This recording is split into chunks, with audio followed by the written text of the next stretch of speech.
Hey friends, welcome to No Sleeves Garage. Today we're going to talk about and do a little bit of a drive on this 1997 Jeep Wrangler SE. 2.5 liters of Fury 5-speed manual transmission. What can I say about this baby other than I am in love? I do very much enjoy driving this. It's been a lot of fun. I purchased this on Facebook Marketplace, or off of Facebook Marketplace, for the grand price of $4,000.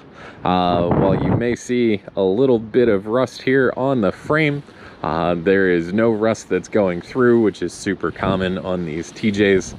There is a spot that I'm gonna keep an eye on, but ultimately not too bad. Do have a few little rust spots on the body, but at the same time, it's a Jeep. Who cares? Rocking our Sasquatch spare tire cover. Aftermarket tube bumpers on both the front and the rear. I did pick up new wheels and tires, which are a bit wider than the factories. The tire does sit just a little bit taller, but we are on stock suspension height. I didn't want to go, how do we put this, crazy. Under the hood is the famous 2.5 liter inline four, good for a whole whopping 120 horsepower. Got 169,000 miles on her, and she just keeps on ticking. This thing runs very well. No real issues, no bucks, no taps, no ticks. Our interior is spice. With the typical chewed up driver's seat, so that has been covered twice. Looking at some different options for that. And then in the back here we do have just the stock spice vinyl seat as well.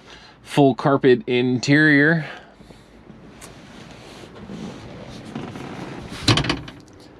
But all in all, so far, been a fantastic vehicle. Let's go for a drive. So the Jeep and I are leaving a car wash. Ooh. It's been an experience, let me tell you. But yeah, Jeep and I are leaving a car wash. We are gonna try and go to the Columbus Cars and Coffee this morning. Haven't been to one of those in quite a while, and I thought, hey, why not?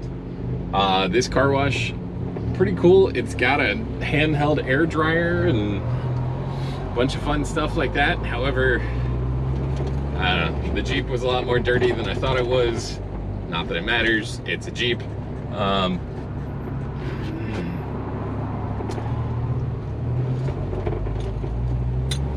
But I decided, hey, you know what? We're just gonna clean it up a little bit. I started to use the air dryer. When I was using the air dryer, I saw that it was still dirty, so as much as I hate using the foaming brushes and so forth in a touch-free car wash, I did decide to brush it off. Not like the paint is fantastic. Again, it's a Jeep. You don't really care that much. But I do kind of care. So let's get into the Jeep Wrangler. So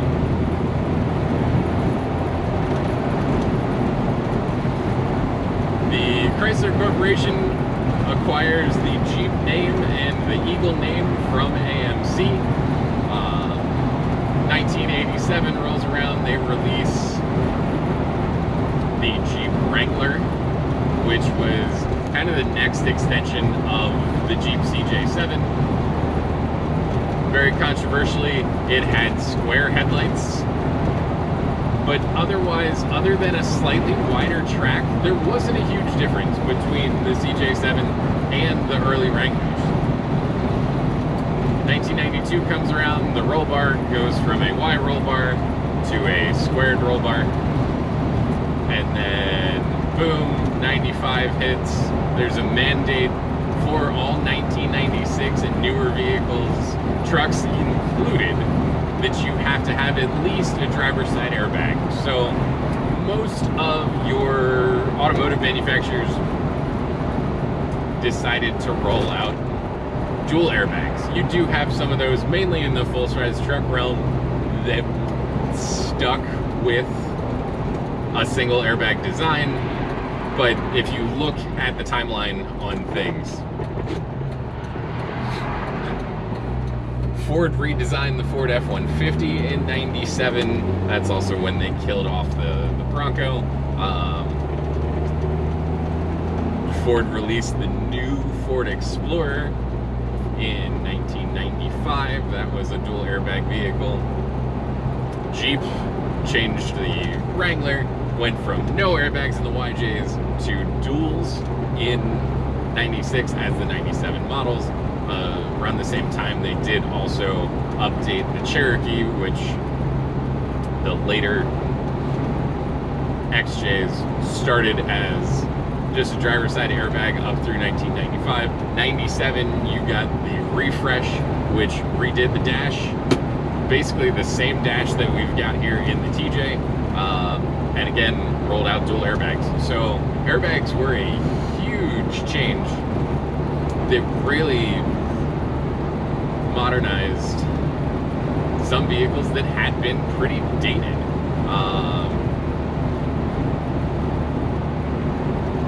Dodge decided that that was the time to kill off the Ram van. No, it wasn't. Dodge decided to put a new dashboard in the Ram van, even. That was a dash that had been running since 1973.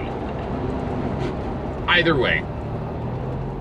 So 96 rolls around, the TJ is introduced in January of 96 at the Detroit Auto Show, and boom, Jeep enthusiasts are thrilled because it has round headlights. Holy cow, this is amazing. This is the greatest Jeep we've made since the last Jeep that we made. Really just a totally different vehicle while looking almost the exact same. It still has the aerodynamics of a brick. Under the hood was still that same AMC sourced 2.5 liter inline four that was producing 120 horsepower in 97. Moving from the carbureted style that was 105 all the way into this new modernized fuel injection, blah, blah, blah. We got 120 horsepower, but 155 foot-pounds of torque, which this is not a light vehicle, but really the torque pushes it along pretty well. You don't notice nearly as bad. Jeep did also carry over the 4-liter inline 6. That one was certainly a bit more powerful, between 150 and 160 horsepower, depending on the years. The later TJs finally killed off the AMC 2.5 and dropped in the Chrysler PT Cruiser Source 2.4. Reliability issues were kind of a big thing, so when I was looking for a Jeep, I knew if I was getting a 4-cylinder, I wanted to get the 2.5. Might not be as powerful, it's definitely heavier, but less issues. Head gasket problems, valve cover gasket problems. The 2.4 was a dual overhead cam, and honestly, it just felt weaker. Transmission in this model, which was referred to, they killed off the name Base, or in the YJs, they also called it the Wrangler S. Now we've got the SE. Woo, SE. The SE definitely was the volume model. The SEs were all 2.5 inline 4s, 5-speed manuals, or a 3-speed automatic. in 97. Air conditioning, so far as I recall, was not an option in the SE. You had to move to the Sport. When you went to the Sport, that did update you to the 4-liter. With the SEs, it also was an AM/FM radio, just the two 4x6 speakers in the dash. So this one does have an aftermarket soundbar in it, which currently is not operational. So one of the things that we're dealing with. Mechanically, the TJ totally revolutionized design for Jeeps. We went from leaf spring suspensions, which were very old truck-like, felt like you're riding in a covered wagon, to coil springs, which the difference in the ride feel, if you know what you're looking for, you definitely can feel the difference. Bumps were still felt, but drastically less extreme. It's almost like sitting on an inch worth of memory foam or something along those lines. You still feel everything, but it's a little bit cushioned. With the TJs, yeah, the SEs were the 2.5 inline 4s. It was an Aisin AX, I believe AX15 5-speed manual for both the 2.5 and the 4-liter inline 6s. So I've read other things that said it was an AX5. I can't find anything about an AX5, which leads me to believe that that may have been a typo that just has gone on forever. But 5-speed manual, all in all, it's built pretty well. The nice part, one of the big things that appealed to me about this is there's not a lot that can break. It's very basic. It doesn't have power windows, doesn't have power door locks, it doesn't even have glass windows. So really, you know, from a mechanical standpoint, you've got an engine, a transmission, all the related components, a steering box, axles. From an electronic standpoint, you've got climate controls, a radio, turn signals, wipers. Really, it's tough to go wrong. With the Wrangler TJ, like I said, it does feel more planted. It's probably some of the most fun that you will ever have driving slow. I am a huge fan of these. I've had 3 open-top Jeeps. I had a 1981 CJ5 Laredo. I had a 22 Gladiator, and now this. I've also had several Grand Cherokees, including a Unicorn, which I wish I wouldn't have gotten rid of. It was a stick shift CJ. I had a 94 Grand Cherokee Laredo 4x4 5-speed. I was young and dumb and didn't totally know how to fix things. It had some little issues, and I was like, oh, I want a newer car. By far, one of the biggest regrets of my life, and at least one of the biggest regrets of vehicle ownership. This is number 41 for me, so I've been through a few, and hopefully you recognize that if that's my big mistake that I feel, if you ever find one, buy it. If you don't know how to drive a stick, learn. My buddy John will disagree with my feelings on my Grand Cherokee. There was a little bit of a, we'll call it, there was some play in the center of the steering wheel, and John, you know, you would think that you could go a half turn in either direction before the steering wheel engaged, but it really, there was a little bit of play. It's a truck. You're gonna get the same thing with just about any other Jeep vehicle as well, at least out of the 90s. So when it comes to off-road capabilities, Jeep's been doing this since 1941. Yeah, I really can't speak highly enough about the Jeep Wrangler TJ. There's not a lot that you can't do with a Jeep, and I definitely like the flexibility. It's been a bit better for me. I've been dealing with some stuff, and my daily driver went down for a couple of days with something stupid. It was a flat tire, and I was able to take the Jeep to work every day. With the Saab, I wouldn't necessarily have felt as comfortable doing so.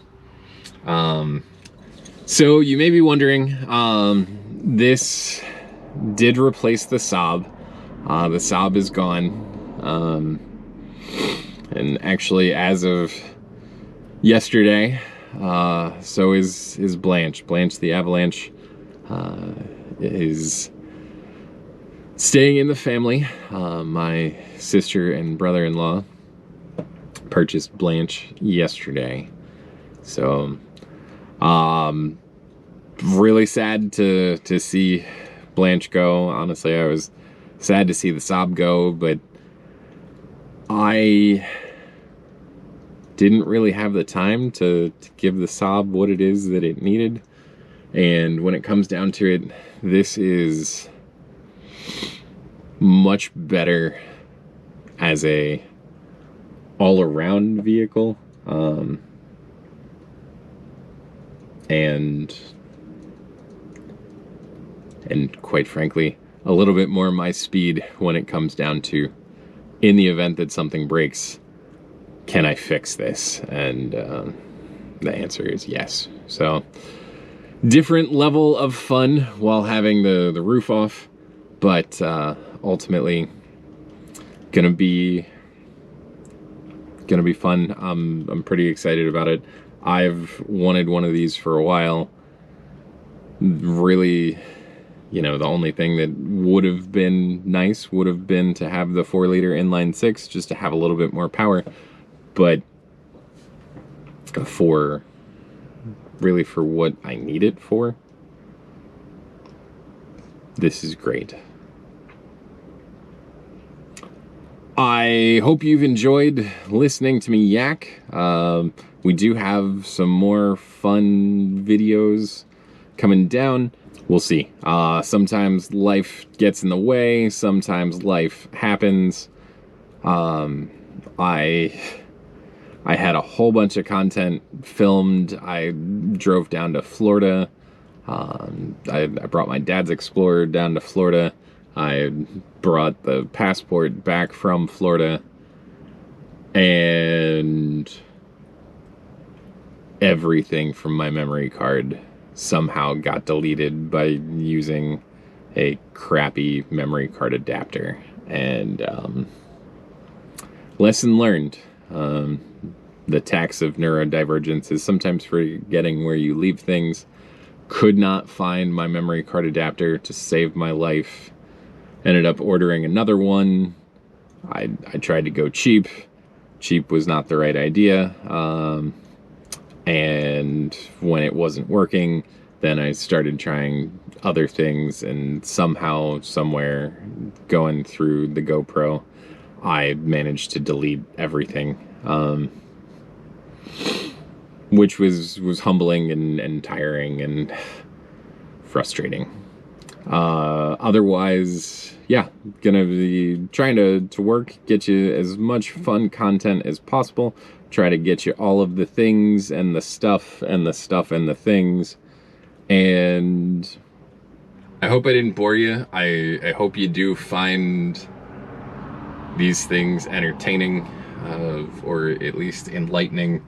In the event that you have questions about the Jeep, by all means, always feel free to let me know. I will be glad to help in any way, shape, or form that I can. If there's things that you'd like to know more about or see more, let me know that as well. I don't know. I think that's my version of the tizzy. Cars have always been my obsession, so I learn about them, and I like to talk about them. So thank you so much for watching. Thank you for listening. Thank you for still paying attention. Please like, subscribe. Let me know what you like, what you don't like. I'll do my best. Thanks.